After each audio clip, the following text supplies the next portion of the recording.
Hi, I'm Bradley Charlton. I'm the writer and director of Fading Petals. I'm Oliver Rigby and I am the cinematographer for Fading Petals. And today we'll be doing a scene analysis from one of the scenes in the film.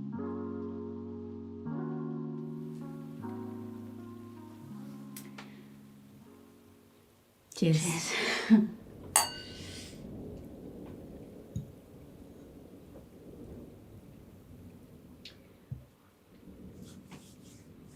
Were you ever married?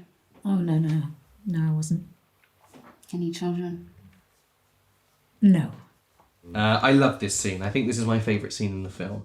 The performances, the lighting, the set. I love everything about What it means in the story as well. The halfway point, you know. Absolutely, and it's a scene we worked really hard on. We knew that it was going to be a big scene from the beginning. So in pre-production, we did an awful lot of work on this scene, and we obviously worked really hard on the day. I think we spent more time filming this scene than any other. Yes, I think that's right. 100%. Yeah. Why? Well, simply because you mentioned it's the halfway point. It is. It's a real turning point, and it's a scene that starts off like any other scene, and it really, really builds.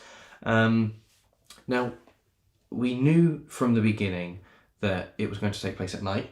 Yeah. That it was going to be very dark. There was going to be the storm. Yeah. And we settled quite early on candlelight. Yes. We wanted candlelight in the scene. We both love Phantom Thread. I think that definitely plays a part in that choice. I think that's partly why. And what we did for this, so instead of what you traditionally do is obviously shoot one actor. You would shoot their takes. Yes. Then flip everything, shoot the other actor. Yeah.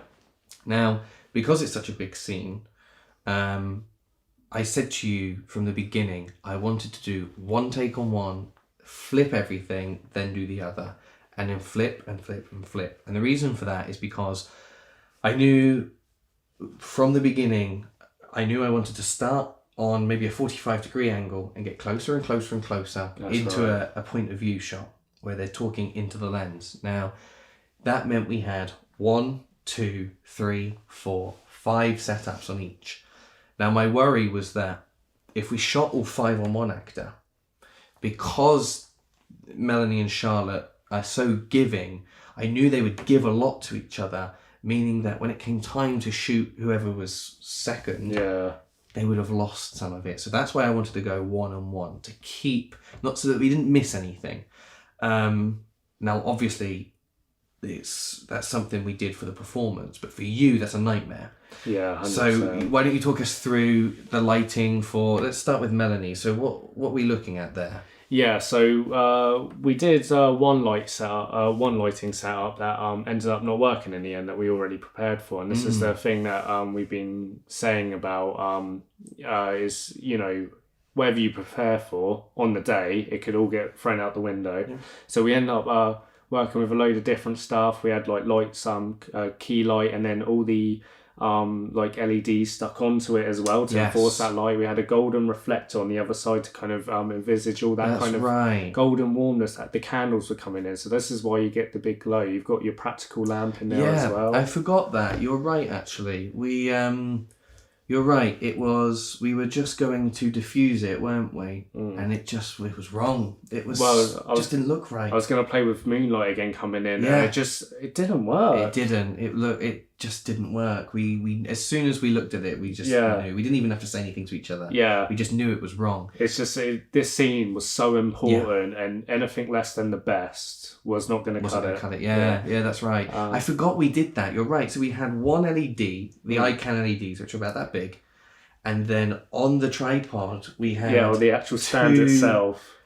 We had 2 larger LEDs, and then we had the small ones as well, all beaming onto the golden reflector, which then bounced back onto and this is why the whole room, you just see such a golden, enriched kind of colour in it, and I think it just I think it really did transform it and allowed the performance to go up that extra step.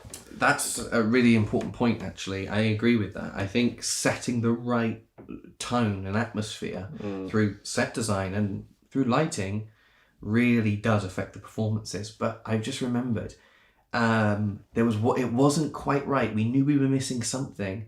Do you remember we actually planned to leave the lamp off and just have candlelight, but we turned it on. That was it. We had it after that. It was weird, wasn't it? Like, we were playing with it for a while, and we knew how big a shoot this scene was going to be, because as you were talking about before, you know, it's 5 sets either side, and each setup, 45 degree angle, 30, 20, 10, and then just POV angle on each of the actors. We use a different lens. Yeah. We start on a 35 and we end on an 85. 85, 35, 50, 85. All the prime lenses, and the focal length was changing each time, and the way Brad wanted to do it, and this is what we both agree with, the performance comes first, which was a huge pain in the ass for me, because it meant shoot this way. All right, now we're into the 20 degree angle, shoot this way, now into the 15 degree angle, and each time the lens was changing, but the continuity had to stay the same. Yeah. But on top of this as well, we had to keep changing the lights. Yeah. To face the actors, because it was getting to the close-ups, and the lights had to be on the character's face. We couldn't have it all just one thing. So each time we didn't have enough lights to just have that person set up, because we could have had Mel's lights and Charlotte's lights, and when it wasn't Mel on camera, turn them off and just turn Charlotte's on. Yeah. But we couldn't do that, so we had to flip every single light. Reuse every single light. And then once we flipped it again, we had to reference the last take and make sure that the continuity was right. Yeah, it was tough. It was really tough, and and barring all that, so that's 10 different takes in total, right? 5 each side. That's assuming the actors don't mess up. Now, I couldn't believe it. They barely messed up until I think maybe once or twice. I think we did 2 takes on the 35, the wider shot at the beginning on each of them, and then we did 1 take. For every other setup. Which is insane, and there's a huge amount of dialogue. How many pages in the script? I think it's 9 pages. 9 pages long, and each time they had to get it right every single time, and they did. Yeah. And I couldn't believe it, but it was so important to have those all those angles, because then in editing, you could creep up, right? Yeah. With it. Absolutely. That's a vile thing to say. You wanted to know. You told me to be honest, so you have to be prepared to hear things that you don't like. I don't mind hearing things I don't like, but that's horrible. You hardly wanted to talk. You could be about as unpleasant as they come. Yeah, but it's all right hearing unpleasant things, but to hear you saying things like that makes me think very little of you. You asked. Obviously, when you haven't got a budget, like with the scene when Melanie's waking up, we had to do a hell of a lot of takes, and she was really patient, and she understood the process, and it's give and take. And when we can, we give to them to facilitate their performance. They will adjust for us, and I think that's another thing with low budget filmmaking. You've got to communicate, you've got to be on the same page to get the desired results. Otherwise, it doesn't work. Yeah, well, I remember you with the actors, and you were talking about the scene, and you were talking in depth. While we were setting up, you were talking, because again, 9 pages and stuff. They had get to that point, and you were always talking about getting to these different points and building to that moment. It's you have to keep it down here. When you're getting up, you have to come down again, I think that scene is 2 of the best performances I've seen, genuinely, in film. I think both of them are so good. It's frightening. I mean, Dan, the production designer, he said about the free theatre. It seemed like free theatre, sorry. But he had to leave the room after a couple of takes because he was uncomfortable, because it was so real. And I think that's testament to how good they both are in the film. I think we said afterwards, didn't we? We were worried about the neighbours, worrying there was something going on, like a knife fight was happening or something, because the shouting was you could hear it throughout the whole house. Oh, it's brilliant. But that free theatre thing, I'll take that with me for the rest of my life, because that was my favourite day.